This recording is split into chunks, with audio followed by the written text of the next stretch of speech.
시청자 여러분 안녕하십니까. 민영상 관람 시간입니다.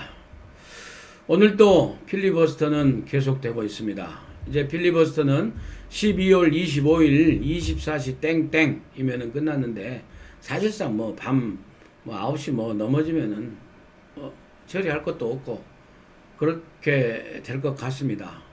사실 그리고 24일 날 그 상황 브리핑에서 좀 자세하게 말씀을 못 드렸는데, 그것까지 포함해서 공수처 문제하고 또 앞으로의 전망이라고 할까요? 정말로 이 팩트 전국에서 한국당은 이렇게 무력하게 공수처까지 내주고 다 이렇게 될 것인가?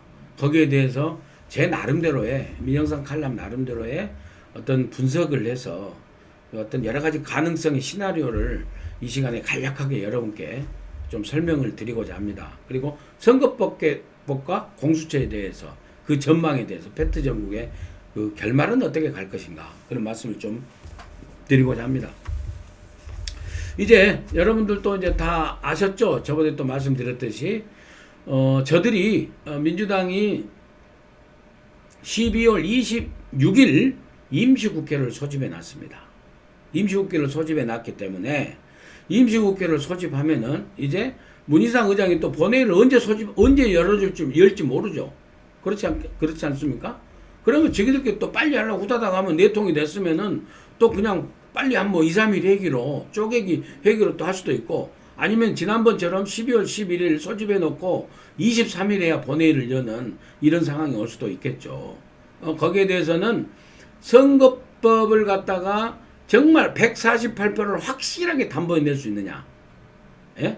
거기에 대한 지그들 간의 그 1+4의 법요건의 이중대, 삼중대들의 그런 확실한 표 계산이 있어야 저는 본회의를 문희상 의장이 연다고 보거든요. 26일 날. 그래서 좀 신중하게 지켜볼 필요가 있다라는 생각을 먼저 말씀을 드립니다. 그리고 먼저 선거법에 대해서 말씀드리면은, 이것은 26일부터 소집해 놓은 373자 임시회에 대해서도 연관되는 문제입니다. 그래서 임시회기는 마찬가지로 의사일정이랑 임시회기를 며칠까지 할 것인가, 거기에 대해서 이제 또 필리버스터 걸고 이렇게 되겠죠. 또 티격태격 하면서 이렇게 갈 텐데, 표계산이 저들이 과연 장담할 수 있을까요? 근데 저는 무난히 아마 우울하게도 통과될 수 있으리라고 저는 생각을 합니다. 간신히 어떻게 될 겁니다. 150 몇 표로 되지 않을까. 그렇게 되는데, 저는 좀 외람된 말씀인지 몰라도 선거법은 통과 그렇게 해서 돼도 저들이 민주당이랑 이중대들이 이긴 게 아닙니다. 선거법을 자세히 보면은요, 253대 47석 그대로 되고, 비례대표 의석만 47석 중에서 30석을 캡을 씌워가지고 이것만 연동형 비례 비율로 나눠먹게 한다는 거거든요. 그런데 문제는 한국당의 절묘한 수 있지 않습니까? 이제는 심재철 원내대표도 얘기했고, 김재원 정책위 의장도 분명히 공식적으로 발언했지 않습니까? 비례 한국당, 가칭 비례 한국당, 한국당 비례당 해도 됐고요. 하여튼 비례 한국당.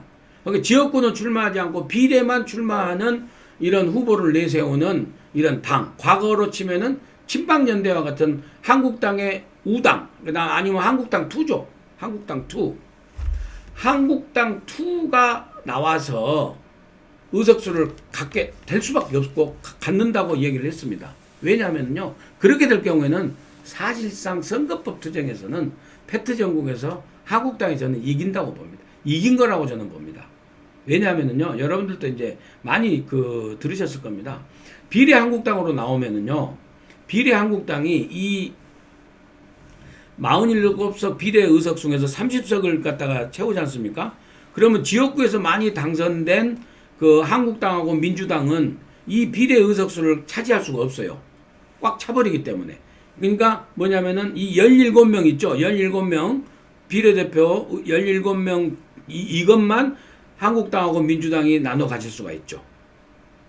이것은 기존의 방식대로 하기 때문에. 그래서 여기서 기존의 방식을 봉쇄조항이라고 하는데, 정당 득표율 5% 이상으로 민주당이 올리려다가 선거법하고 공수처에 그 표를 갖다가 미끼로 삼기 위해서 이 3% 봉쇄 조항을 그대로 뒀어요. 그렇기 때문에 17석은 갖다가 민주당하고 한국당이 지역구에서 다 당선되면 여기서 거의 가질 수가 없고 이 30석은 더더욱 마찬가지죠. 그런데 비례한국당이 같이 딱에서 출전해버리잖아요. 그러면은 비례한국당이 이 17석에서도 한 7, 8석 그리고 이 그 30석 중에서도 많게는 17, 18석까지 가진다는 지금 계산이 나오거든요. 득표율을 갖다가 26%를 차지해버리면은요. 여기서 이 30석 중에서 비례한국당이 18석인가를 가져가고 이럴 됩니다. 말하자면은. 그리고 기존의 17석 여기 나눠 먹는 데서는 여기는 연동형 비례가 적용이 안 되기 때문에 한국당, 민주당, 비례한국당 이렇게 해서 정의당, 무슨 당 이렇게 그래서 도토리 당들 해가지고 17석을 나눠 먹으면은 여기서도 또 비례한국당이 한 두세 석은 또 가질 수 있어요. 그리고 본 한국당은 여기서 한 너댓 석 가질 수 있고 또 민주당이 한 너댓 석 가질 수 있고 이렇게 하다 보면은 한국당이 제1당이 돼버려요. 지금 계산으로 하면은 한국당이 한 123석으로 1당이 되고 민주당은 비례민주당을 안 만들기 때문에 안 만들었다는 전제하에서 보면은 민주당은 지역구하고 이 17석에서 조금만 가지게 되면은 뭡니까? 120석인가? 117석인가 돼서 민주당 2당이 돼버립니다. 그러면은 선거법 투쟁에서 결국에는 뭐 연동형 비례대표제 지그들이 억지로 1+4가 억지로 통과시켰지만은 결국에 의석수 21대 국회에서 한국당이 여기 비례한국당하고 다시 합당하면 되니까 선거 끝나고 대1당이 되는 거죠. 123석 뭐 많게는 130석까지 가볼 수도 있어요. 사실은 폭풍이 불어버리면 저는 그렇게 생각을 합니다. 그렇기 때문에 사실상 선거법 투쟁은 진 게 아니고 한국당이 이겼다. 단 조건이 비례한국당을 만들어서 15% 이상 뭐 20% 이상 이런 득표율이 나왔을 때다. 그렇게 말씀드릴 수 있고요. 근데 여기서 이제 그러면은 민주당이 비례민주당 안 만들겠습니까? 민주당이 이걸 다 갖다가 한국당한테 주겠습니까? 민주당도 당연히 비례민주당 만듭니다. 비례민주당 만들죠. 만들면은 비례민주당에서 30석에서 비례한국당하고 비례민주당이 다 차지해 가버리면 정의당이 갖고 갈 게 뭐 있어요? 예? 저 바른미래당 잔류파, 손학규 대표 잔류파가 갖고 갈 표가 어디가 있어요? 민주평화당이 갖고 갈 표가 어디가 있어요? 대한신당 그 8석 거기가 갖고 갈 표가 어디가 있습니까? 의석수 없어요. 결국에는 말만 이 희한한 선거법만 만들어서 요란하게 떠들었지 실속도 못 챙기고 그래서 명분도 잃고 실리도 잃고 개도 잃고 구력도 잃고 그런 꼴이 납니다. 심상정 정의당이나 전부 다 도토리 정당은요.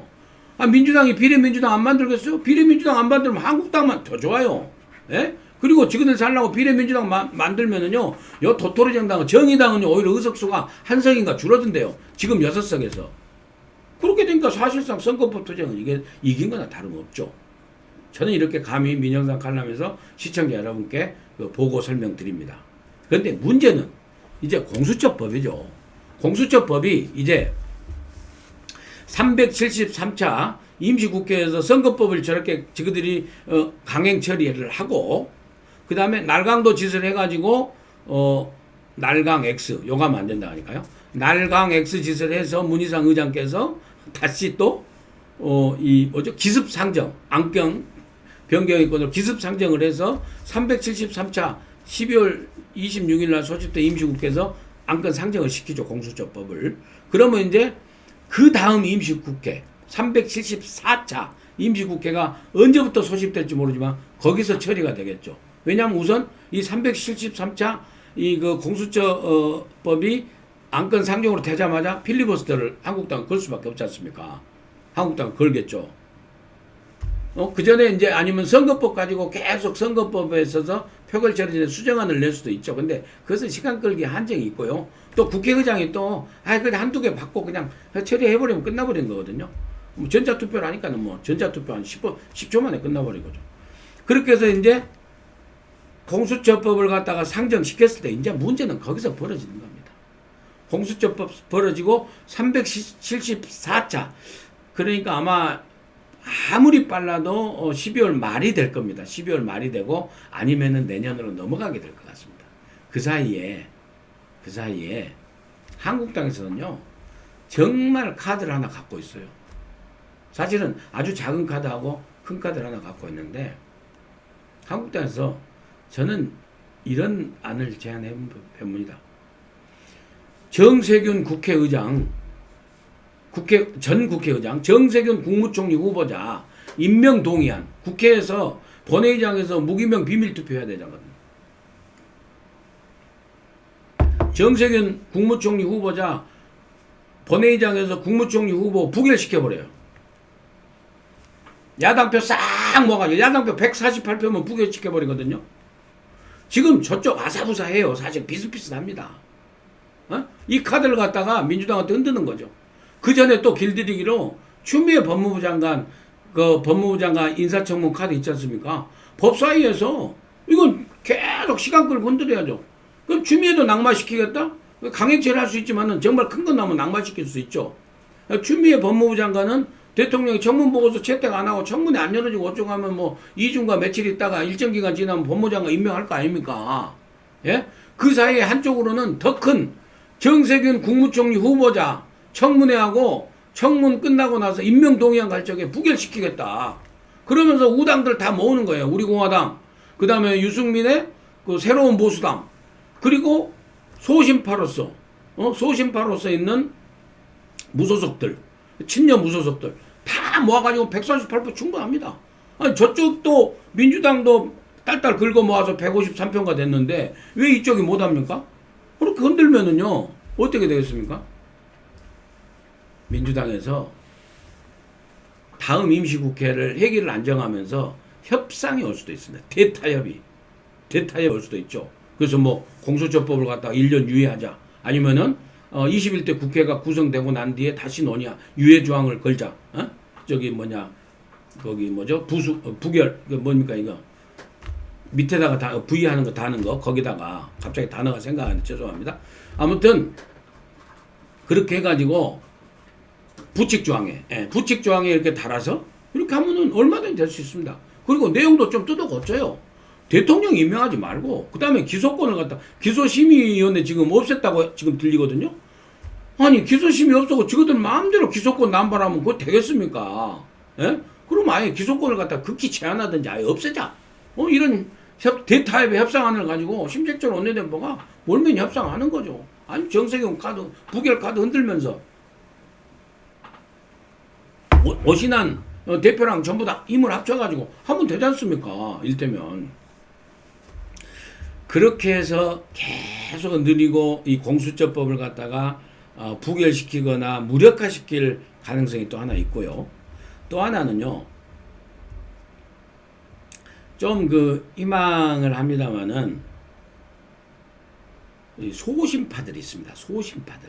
지금 대한신당 모임이라든지 손학규 대표의 잔류파, 바른미래당 잔류파 11석, 그 다음에 대한신당 모임의 8석, 그리고 민주평화당의 4석, 거기에도 그 다음에 이쪽 유승민 보수신당이나 이쪽은 오신환 미래당 대표, 그 다음 무소속 이쪽은 당연히 공수처에서 반대하지 않습니까? 근데 저기서요, 여러분 지난번에 의사결정 변경안에서 선거법 갖다가 날치기 기습 상정할 적에 153표 나왔거든요. 148표하고 간당간당해 5표밖에 안 돼요. 그래서 정말로 소신파들을 갖다가 심재철 원내대표가 정말 읍소하고, 그런데 정치력은 저는 발휘해야 된다고 봅니다. 한교안 대표도 심재철 원내대표도 정말 그런 분들에서 공수처가 정말 안 된다.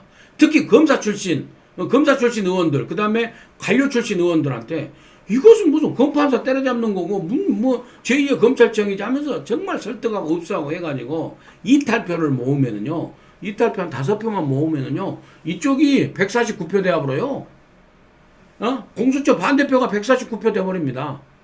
그러니까 망연자실, 막 이제 흥분하고 막 할 것은 한 거고, 이제는 망연자실 하고 있을 것이 아니라 할 수 있는 방안대로 계속 할 수를 해야죠. 저는 그렇게 생각을 합니다.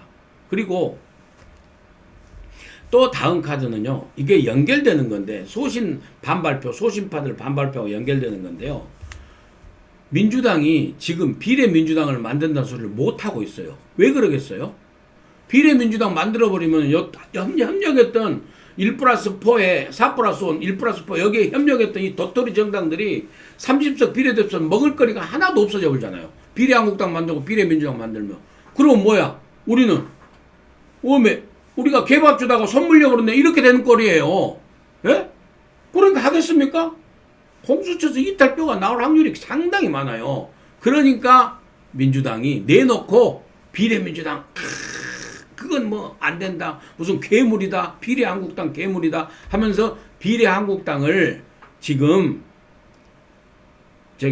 안 만들 것처럼 비례민주당을 안 만들 것처럼 얘기를 하면서 비례한국당을 갖다 총 비난을 하고 있는데 지금 내부적으로는요. 원내 수석 부대표하고 스마트폰으로 다 한 거 다 기자들 다 잡혔어. 지금 비례민주당 안 만들면 큰일 난다 하고 지금 지그들끼리는 비례민주당 만들려고 다 하고 있어요. 공수처법 통과만 되면은요. 비례민주당 딱 맞는다고 치고 나올 겁니다. 그거 안 만들겠어요? 민주당 의석수가 10석이 줄어들어 버리는데 한국당한테 갖다 바치는데 그걸 갖다가 그런 점도 이 심재철 원내대표랑이 저쪽 도토리 소속 국회의원들 한 그 28명인가 30명 가까운 그 의원들한테 설명을 잘해야 돼. 아주 소신파 문파 특공대들 몇 명 빼고 빼고 완전히 문파 줄 서 있는 뭐 박지원 의원이나 이런 사람들 몇 명 빼고 전략적으로 소신파 이탈시킬 수 있는 그런 표를 이런저런 이유를 통해서 굉장히 설득을 해서 오히려 함께 가자. 이렇게 하면서 민주당에도 협상 카드를 압박 카드를 흔들고 이건 협상이 아니라 압박 카드입니다. 정세균 국회의장 부결, 임명동의안 부결, 압박 카드. 그러면서 우리 같이 부결시켜버리자. 그래가지고 아주 이거 쑥대밭을 만들어버리자 하면서 이런 다른 소신파들을 갖다 또 설득하는 이런 그 전략도 굉장히 필요하다. 저는 그렇게 생각합니다. 그리고 이도저도 해가지고 정 안 됐을 경우에 이제 내년 1월 초까지 해가지고 374차 임시회에서 이제 이 공수처법을 갖다가 표결하게 될 경우 있잖아요. 그때는 저는 할 수 없습니다. 법보다 주먹이라고 국회의장 출근을 막아야죠. 저는 국회의장 출근을 막아야 된다고 생각합니다. 아무튼 이런 안에 대해서 선거법에 대해서는 사실상 패배가 아니다. 이건 두고 보면 비례한국당이라는 절묘한 카드를 우리가 성공시킴으로써 선거법 투쟁에서 결코 패배한 게 아니라 오히려 사실상 승리한 것이다 라는 민영상 칼럼의 분석에 말씀을 드렸고 또 앞으로 있을 공수처법의 날치기 강행 처리에 대해서도 우리가 대처할 수 있는 방안 압박 카드하고 또 그 협상 카드하고 이탈표 유도 카드 이런 부분에 대해서 민영상 칼럼 소신대로 단독 분석해서 여러분들께 보고 말씀드립니다. 다시 한번 여러분 간해에 즐거운 성탄과 또 연말 연시를 맞이해서 두루두루 평온하시고 행복하시기를 기원드리면서 12월 25일 국회 상황 브리핑 마치도록 하겠습니다. 그리고 또 26일부터 임시에 소집되고 하면은 국회 상황 브리핑 또 다시 찾아뵙도록 하겠습니다. 시청해 주신 여러분 대단히 감사합니다.